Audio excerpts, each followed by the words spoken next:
দেওয়ালি চলে গেছে, এখন বাজি কতগুলো রয়ে গেছে, সে বড় পাপা দিয়েছিল, এখন বাজিগুলো ফাটা। এ গাড়ির থেকে সরো, গাড়ির থেকে সরে যাও।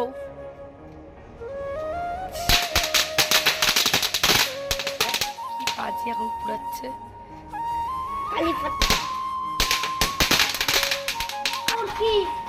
বাজি রয়ে গেছে। মোমবাতি দিদা থেকে দেখায় তো না, বাবু পাঠা সিস্টেমে বাজি। হ্যাঁ সাবধানে কিন্তু করো বলে দিলাম, এবার বেশি সবগুলো ফাটাস না, বের রেখে দে, কালকে রোদে দেবো। আবার আমরা 25 ডিসেম্বরে ফার্স্ট জানুয়ারিতে ফাটাবো, ফার্স্ট জানুয়ারিতে ফাটাবো। হবে না হবে না, কি রিক্সে ধরানো এগুলো বলে বাবু। তুই সত্য গাড়ি এদিকে দেবা না কিন্তু, গাড়ির এদিকে বলে দিলাম। আমি দিতে পারি। কি অবস্থায় হাতটা যদি লাগে না, দেখো বাজি উঠে দেখো।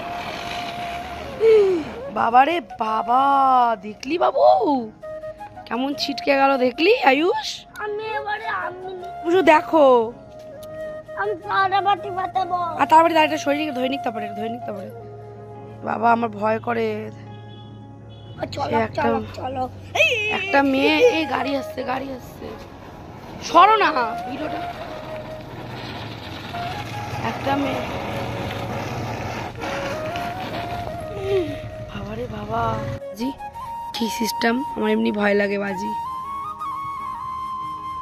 এটা তো আমি তো ধরি, আমি তো একদিনও বাজি পোড়াইনি।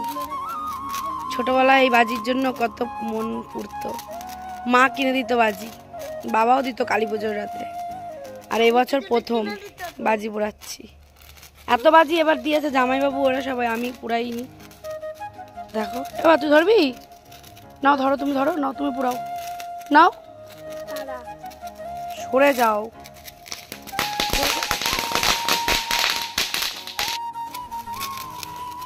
তো চা বাজি ছিল, পুড়িয়ে করা হচ্ছে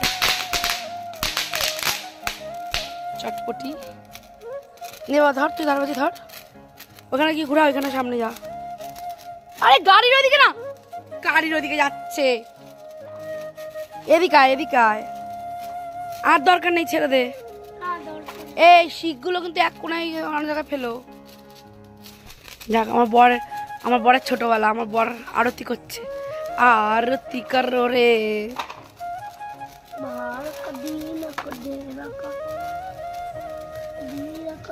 ফেললি কেন? আমি তোকে দিয়ে দিলাম, তুই ফেলে দিলি?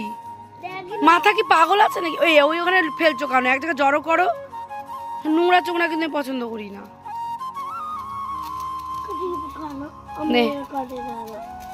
দাও আমাকে, দাও আমাকে, দাও, আমি একটা ফাটাইনি।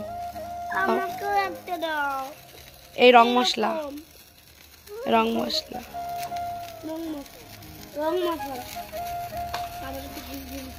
ছোটবেলার কথা মনে পড়লো। দেখো এখানে আগুন ধরে গেল, দেখো ওই দেখ প্লাস্টিক, দেখেছিস? ওরকম করে কখনো হট করে থাক থাক, জ্বলুক জ্বলুক, প্লাস্টিক জ্বলে যাক।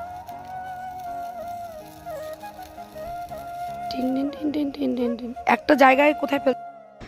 তো বন্ধুরা ওইটা ছিল রাতের ভিডিও। তারপরে সকাল এখন, আর এখন বোন নেই বাড়িতে, কেউ নেই, আমি আর আয়ুষ রয়েছি।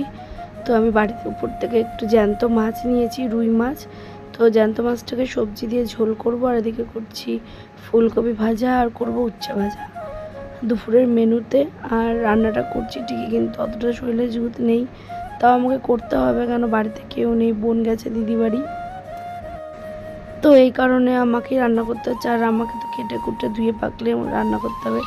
তার জন্য দেখো আমি একটা একদম লাইট একটা মাছের ঝোল বানাবো, এই জ্যান্ত রুই মাছের ঝোল করব সবজি দিয়ে, দারুণ লাগে। আর কোনো শুকনো লঙ্কা দেবো না, কাঁচা লঙ্কা জাস্ট ভেঙে দেবো, আর আদা আর একটু জিরে বাটা, জিরের গুঁড়ো আর আদা বাটা দিয়ে ঝোলটা করব।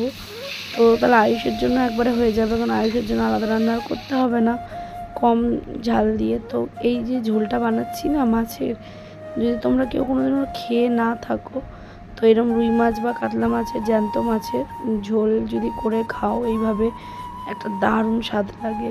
আর এখন তো শীত শীত ওয়েদার, এখন তো নানা রকমের সবজি পাওয়া যাচ্ছে বাজারে, চাইলে ফুলকপি দিয়ে করতে পারো, কিন্তু আমি ভেবেছিলাম ফুলকপি দেবো।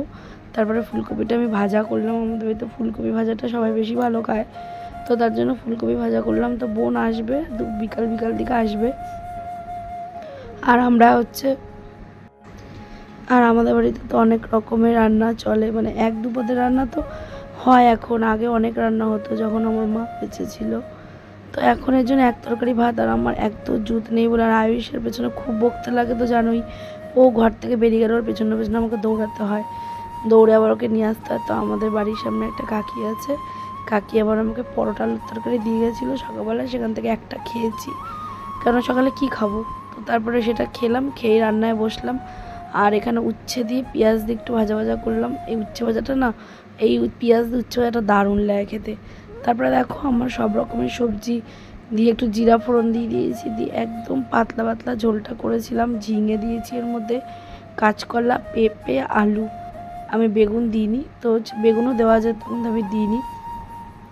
এত সুন্দর স্বাদ হয় ঝোলটার, মানে তোমরা যারা খাওনি, অনেকেই খেয়েছো, তোমরা যারা খাওনি তারা একবার এরকম ঝোল করে খেয়ে দেখো, তখন আমাকে বললো যে সত্যি দারুণ। আর সবথেকে বড়ো কথা, যদি মানে কম, খুব একটা মানে যেটুকুনি পরিমাণের তেল সেটুকুনি, খুব কম তেলেও রান্না আবার হয় না এইভাবে।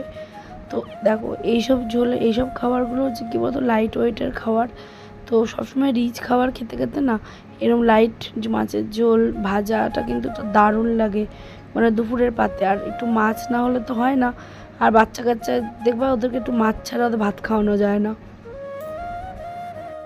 তো তার জন্য আমি ভালো করে এখানে এই সবজিটাকে ভেজে নিচ্ছি।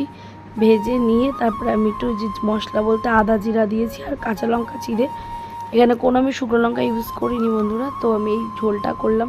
ঝোলটা দেখতে সাদামাটা হলে কি হবে, খেতে কিন্তু ফাটাফাটি ছিল। মানে নিজে খেয়ে তারপরে এডিট করছি, সত্যি বলছি, মানে মনে হচ্ছে আমি অল্প একটু ভাত নিয়ে যাবার মধ্যে আর কটা ভাত নিই, এত স্বাদ লাগছিলো ঝোলটা। জ্যান্ত মাছের ঝোল তো সত্যি খুব একটা মানে সুন্দর স্বাদ লাগছিলো খেতে। তো এখনও মানে আর কয়দিন পরেই, একদিন দুদিন পরে অঘ্রাণ মাস পড়বে, কিন্তু দিনের বেলাটা যখন রোদ উঠছে না তখন খুব গরম লাগছে, রাতের বেলাটায় আবার মাঝ রাত্রেবেলা তখন একটু ঠান্ডা ঠান্ডা, কিন্তু আয়ুষের নাকি গরম লাগে, ফুল স্পিডে পাখা চালা মম, মানে পাগল করে দিচ্ছে আমাকে। তো আমি বলছি বাবা ঠান্ডা লেগে যাবে, কিন্তু তুমি চালিও না, কে কার কথা শোনে। তো দেখো আমার ঝোল ফুটে গেছে, আর এত সবজিগুলো সুন্দর নরম হয়েছিল। আমরা না সবাই ভাবি যে কড়াইতে হয়তো রান্না ভালো হয় না, প্রেশারে সেদ্ধ দিতে হয়। না গো বন্ধুরা, আমি না খাসির মাংস যেটাকে মাটন, আমি সেটাও না কড়াইতে দারুণ রান্না করতে পারি নরম করে। এরপরে যেদিনকে করবো না সেদিনকে তোমাদের পুরোপুরি কড়াইতে রান্না করে দেখাবো। তো দেখো মাছগুলো দিয়ে দিয়েছি, সবজিগুলো একদম গোটা গোটা আছে, কিন্তু হাত দিলেই মোমের মতন ভেঙে গেছে, মানে এত নরম হয়েছে। তো এই ঝোলটা হচ্ছে সত্যি একটা স্বাস্থ্যকর ঝোল, মানে মাছের ঝোল বলতে গেলে। আর দারুণ খেয়েছি। আর এইভাবে কিন্তু ওই যে আমাদের বাড়িতে সবাই কিন্তু এটা পছন্দ করে না। তো চলো এখানেই ভিডিওটা দেখো, এন্ড করে দিলাম। কেমন লাগলো তোমরা অবশ্যই বলো, আর ভালো লাগলে আমার স্বাগত লাইফস্টাইল চ্যানেলটাকে একটু সাবস্ক্রাইব করে দিও। সবাই ভালো থেকো, সুস্থ থেকো, চলো টাটা।